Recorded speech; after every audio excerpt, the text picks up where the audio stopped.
podcast. Súbele volumen. Conversation with the people who were with me. In the World TV. Carlos Tonight. Historias de un reportero. Carlos Tonight. Dale que viene lo bueno.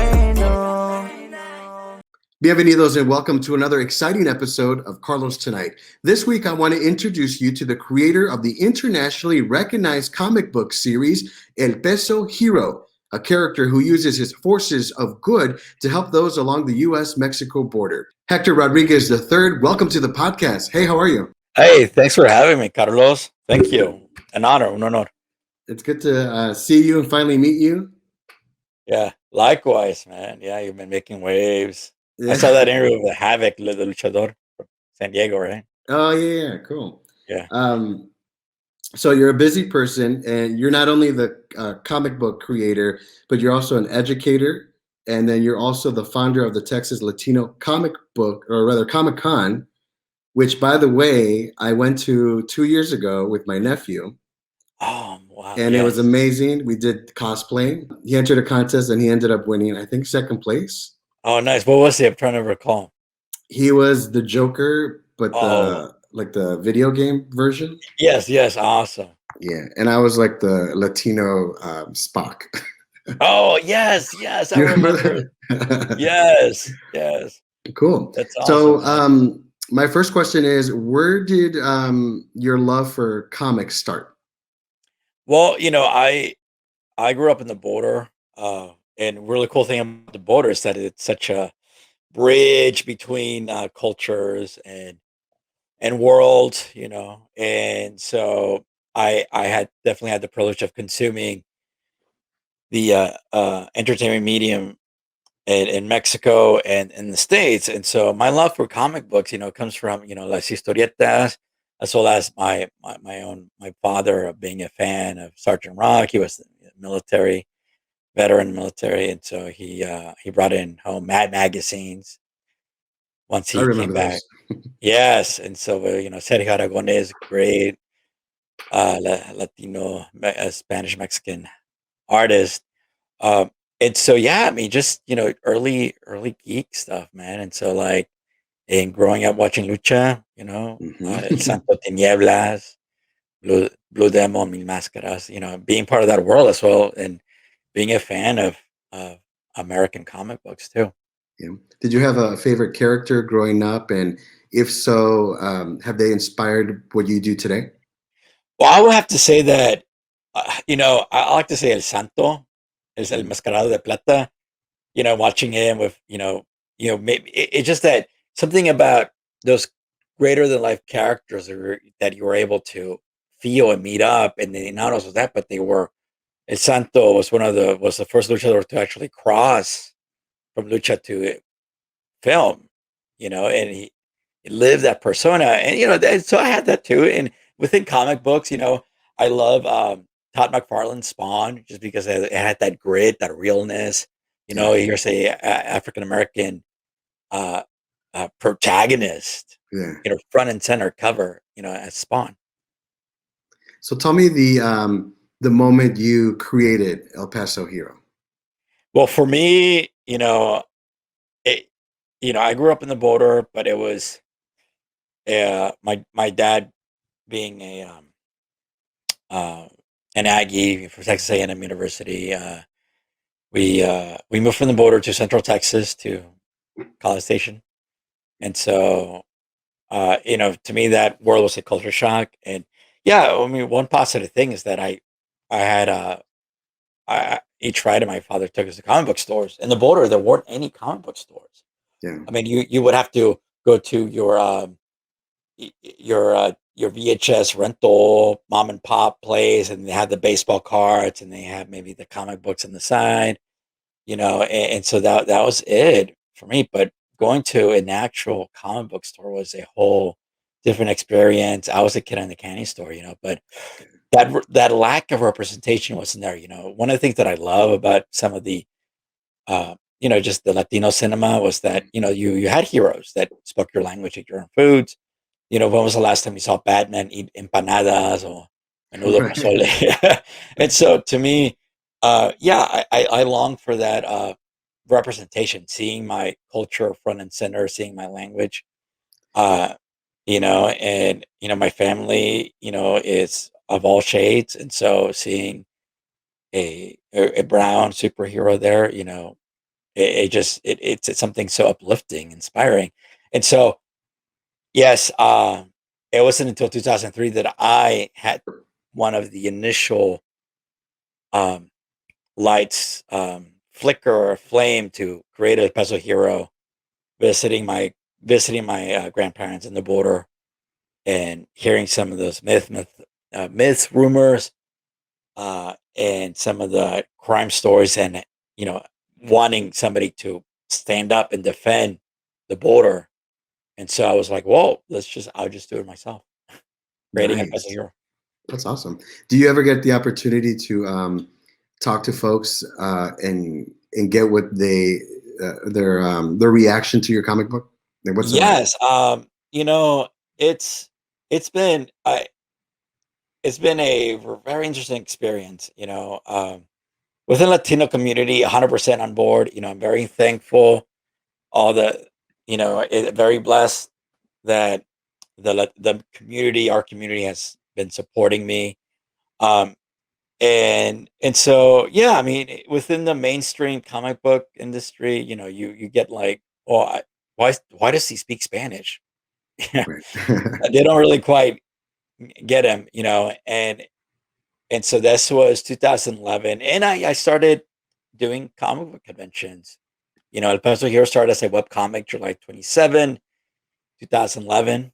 It'll be about 10 years tomorrow. Mhm. And so it's a webcomic, and that feedback's been, yeah, I mean, it's, I have fans that are from both political, philosophical sides, and they do understand the need, uh, for border security, or the border trauma, having border patrol agents that are fans, seeing the real world um, realities of both sides, right? Just Mm, that moral gray ambiguity that exists when the comic books exist in the mm, border. And then yes, then you have the super humanitarian El Justiciero defending the migrant families crossing the border mm. too as well. Yearning for that new life, and wanting to be part of something greater than themselves. Tell us a little bit about the main character, Ignacio Rivera, right? Right, Ignacio Rivera, very humble. Well, I'll say, it's with Ignacio. He's very humble, and so um, one of the great things that I have him, as you can see right here, he wears a white shirt, blue jeans, uh, boots, like a norteño, Southwest Texas. I grew up wearing boots, and my tío, he looks like a tío. He looks like my tío. Like a lot of my students' parents, farm workers are jornaleros. Mm, Migrant workers. Yeah, just very simple. Ignacio Rivera could be anybody in your family. mm, It could be your abuelita, white shirt, blue jeans, cowboy boots. That's all it takes. Heed the calling. Be a superhero. And so you have a lot of that's the very essence, right? And so without digging too much of the story, I used to watch a lot of Mexican soap operas, a lot of novelas, either from Colombia, Venezuela, Mexico, and so the twists and turns, the characters, that drama, it influenced the pages of El Peso Hero. Do you remember a telenovela called Stefania from a long time Oh ago? man, you sound familiar, yeah, but Yeah. it's wait. Gosh, was it like mid-90s? I think it was like 80s because I remember my parents would take me to their like friend's house and they would all watch this telenovela and I got Oh man, sucked into it. I'm like, oh, this is great. I've never oh seen man. another one Yeah, see, after for me, it was like late 80s, early 90s. My mom used to watch Cuna de Lobos, the that. the matriarch of the family being like a villain scheming and such. And so that's one of the influences that I have as one of the villains in my story, as well as Maria Felix. Gotcha. So your character Ignacio Rivera, was he created based on someone you knew? Um, it's interesting because it's in order for me to write well, I do have to dig into a lot of my own personal experiences. Living the border, uh, being in Mexico, and it would not be an authentic character if I don't have a little bit of myself in Ignacio, Mhm. right? And as well as some of the very universal themes as well, specifically surrounding immigration, which is not just exclusive to United States and Mexico. Mhm. It's something that is a human experience for hundreds of thousands of years. All right. I'm talking with Hector Rodriguez III, the creator of El Peso Hero, a comic book series that takes place along the U.S.-Mexico border. Tell us a little bit about the adventures that your main character, Ignacio Rivera, gets involved with. Well, yes, it's I have within, we're basically we have 12 books, right? 12 of the Puzzle Heroes books, and so we are releasing the big collection omnibus. And so, I do have the main story arc of El Peso Hero, and it's very drama heavy, very character driven.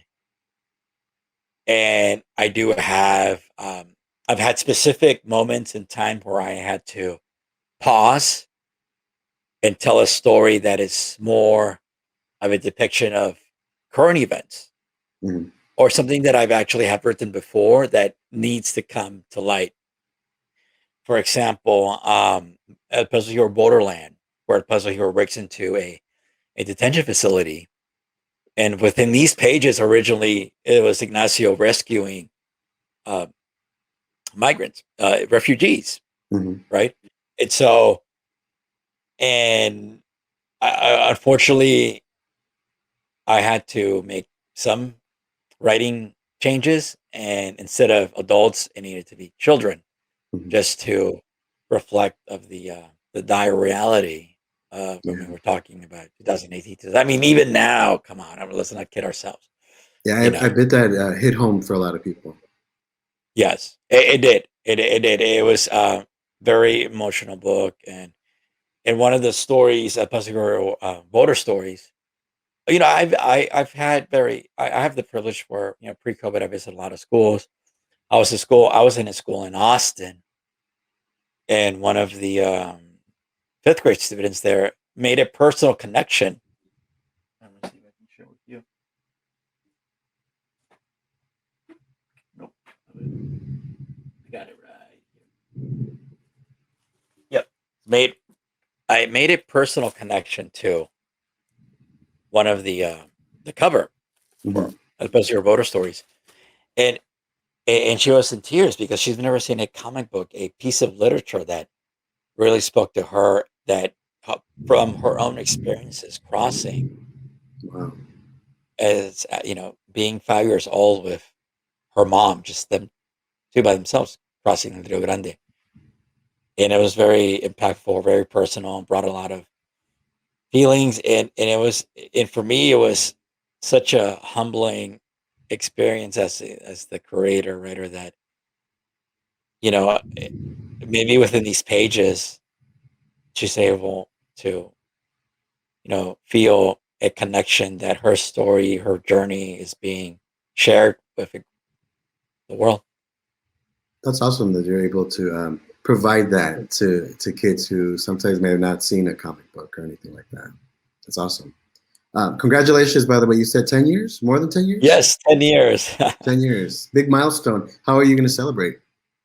Well, we launched a very successful crowdfunding campaign in May for the anniversary collection, and so it really it's something just for the heart, just the hardcore fans, and so we're very humble that we have a following, and as well as, we're looking for that.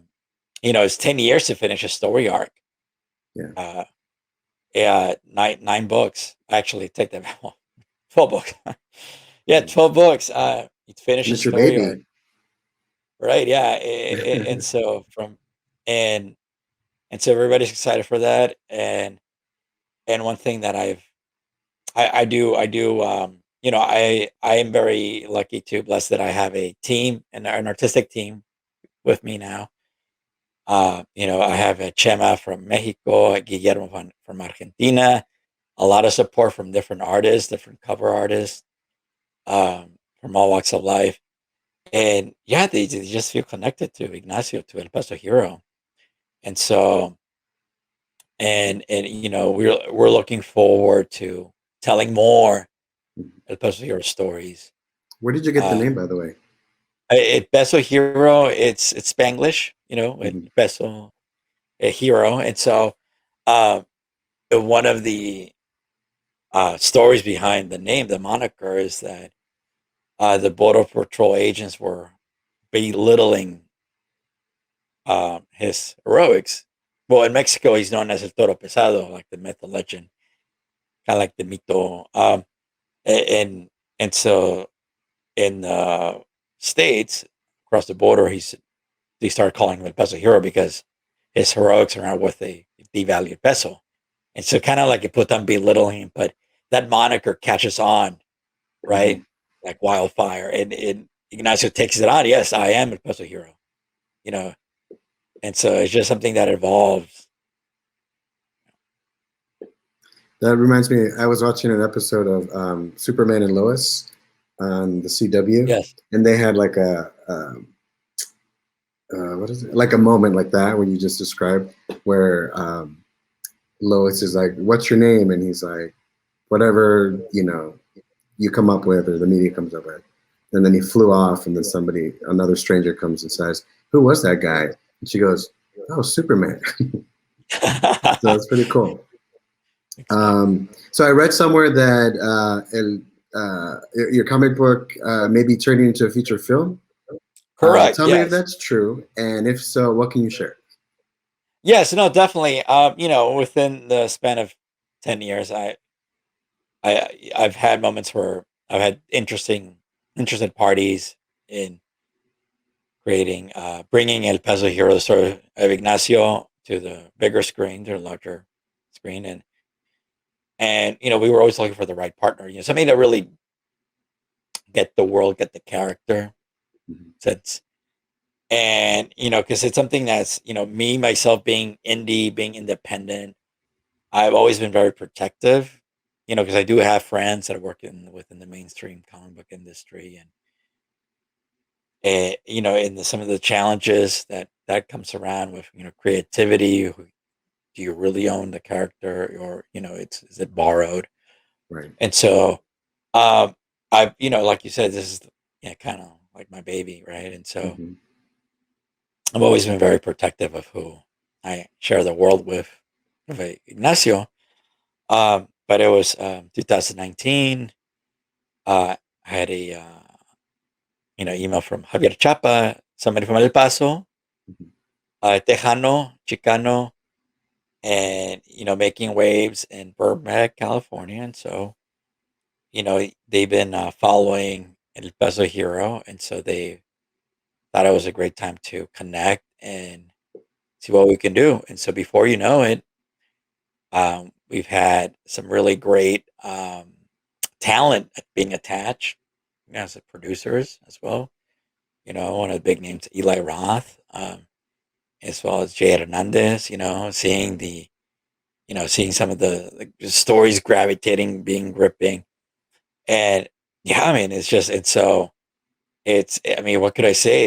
It's like it's a neo western Sicario meets Logan. And it's something that you really uh, it's something that we would love to bring to the world, and share. And so right now, currently we are in pre-production, trying to hearings back from COVID. You know how COVID definitely changed the world, and so it changed that industry, Oh yeah. you know, for the better or the worse. And so we're adapting, and so we'll have some news. You know, I do have some things that I hold back too. I don't know what to share, Absolutely. fortunately.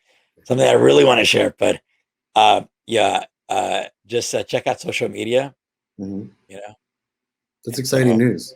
I can't yeah, wait. yeah, thanks. It's an honor. Yeah, it's and we'll see. You know, I'm cautiously optimistic. You never know. The world is always changing. Right. Absolutely. Cool. I'm talking with Hector Rodriguez III, the creator of El Peso Hero, a comic book series that takes place along the U.S.-Mexico border. Hector, I mentioned earlier that you also created the Texas Latino Comic Con. First, thank you. And second, tell us how the convention was born. Yes, and so you know, myself, I have to say, I have to give credit where credit is due. You know, being I'm a co-founder, you Co-founder. know, and so um, my other partner is David Dow, and so you know, the idea comes from the need for having these events, you know, and so we got Primos in California too that do the Latino Comics Expo Mhm. as well. You know, Ricardo Padilla, Javier Hernandez, creator of El Muerto. And so, you know, it's something that I always, we always need something like Latino Comics Expo, right? And so, you know, after some conversations um, with Javier, it's like, Javier, Hector, just create your own, man. It's like, you know, come over here, you know, we have the talent, like, man, just go ahead and do it, man. You got my blessing, just make it. And I'm like, all right. And so that was 2014. You know, after you know, some challenges, you know, trying to connect with some partners and forth and so on, trying to find a venue. It was 2017 that I came back from the Brown and Black Comics Expo by Professor Pedro Caldama, his show in Ohio, Columbus. Now, also known as Profe X, he is currently in Austin, and but you know, came back and I was, you know, hanging out with my colleagues, comic book colleagues, and David Dow. He comes from an experience of doing conventions. He, you know, helped run the Anime Expo, Mini Acon as well, and so he's had the logistical know-how to bring these up, right? And Mhm. so basically, we brought in my network, my creative network, the Peso Hero, and with David's know-how of building these things logistically up. We both we try to bring these. You know, we reached out different places in Dallas, and so and then the like cultural Latino Culture Arts Center Mhm. in downtown Dallas.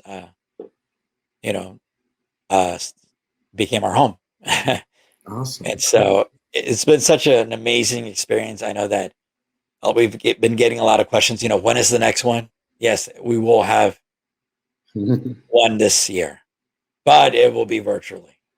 Gotcha. And so, and look forward. You know, I'll give you an exclusive, Carlos. Look forward to Halloween time, the last weekend of October, and so it's going to be a very special Latino Comics Expo celebrating Halloween and Dia de los Muertos. Awesome. So virtually, you know, for everybody to see. We love exclusives here on Carlos Tonight. So, so 2 years ago, I took my nephew Michael to Comic Con in San Diego, and I swear his head was going to explode. And so he came to spend the rest of the summer here in the DFW area. And I was looking for things to do, and that's when I found you guys, and we decided to go, and we just had a blast. So again, to you and your co-creators, thank you so much. I love that event, and I look forward to the virtual one. Yes, thank you. And so I say that, you know, hopefully, God willing, that next year we'll be back in person. Cool. Look forward to that. Do you see the Texas Latino Comic Con getting bigger over time? I said it's something that it's been very organic Mm-hmm. evolution, and it's something that we don't want to. This is where I'm a very ambitious creator, and this is where David helps me out. We're going back with that slow organic build, and so that's our route. It being organic. And it'll come and flows, and so and for me, yeah, maybe one day it'll be a road show. I would love to go to Houston, San Antonio, Austin. It is the Texas Latino Comic Con after all. Mm-hmm. So tell us, prior to COVID, what did people experience at the Texas Latino Comic Con? Well, yeah, it's something such an amazing experience to see these, this world of storytellers, of writers and artists sharing their own stories, sharing their worlds, and it's so empowering seeing that representation, you know, across. We do focus on, Texan artists and writers, but we do bring creators and artists from across the states. Either from California, even from some Mexico too, as well. Um, and so we go out of state too, just to bring some of that cultural flavor in. And Hector, you mentioned you were a teacher. This next question, and it's my final question, is what piece of advice can you give to young people out there who may be interested in doing something like what you're doing, pursuing comic books? Well, it's something that when it comes to the arts, it's very important for you to be a ferocious reader of different content, as well as making sure that you have. Oh, we lost Hector. Hopefully he'll come back in a minute. We'll see what happens here. There we go. You can restate the question, then we could. Oh, okay. Let's see. Hector, what's one piece of advice that you can give to young people who want to do what you do in creating their own comic book characters? Yes, most definitely. One of the things that I do um, share is that be a ferocious reader of content across all sorts of books. Is making sure that you're building that background of different worlds. As also when it comes to art, make sure that you have your fundamentals down. And it's very important to learn the craft. Figure drawing, perspective, color. Um, and there's no better place to learn all those like I did than in school. Right. Now, first of all, it's free, and there's some really amazing educators out there with a love with that, and so, and as well as reaching out to the artistic community and share your work. Because the art, sequential art, is very specific, and it's something that you need to dedicate a lot of time and study, and you need have that passion and love. That includes either Western sequential or Eastern, like manga. All forms are amazing, and so I recommend just to read the crafts, study, and yeah, just read as much as you can. All And sorts where of stories. There's amazing stories out there. can people reach out to you on social media? Oh yes, most definitely. You can reach me at elpesohero.com. You can also go to riobravocomics.com as well as our Instagram at El Peso Hero. Um, you can email me at riobravocomics at gmail.com as well. Awesome. Hector Rodriguez III, thank you so much. You're an inspiration, and you are welcome to come back on the show anytime you want. Hey, gracias, Carlos. Un honor. Thank you so much for the opportunity. Echarle ganas. God bless and continued success. And that's a wrap. Thanks so much for listening and watching. Don't forget to rate this episode of Carlos Tonight. We'd really appreciate it. Carlos Tonight is written and produced by yours truly, Carlos Correa. Big thank you to Skin Gales for creating my theme song. You can check out new episodes of the podcast Wednesdays, wherever you get your podcasts, including Spotify, iHeartRadio, Google Play, Amazon, Apple Podcasts, and YouTube. You can also check out other episodes on our website. That's carlostonight.com.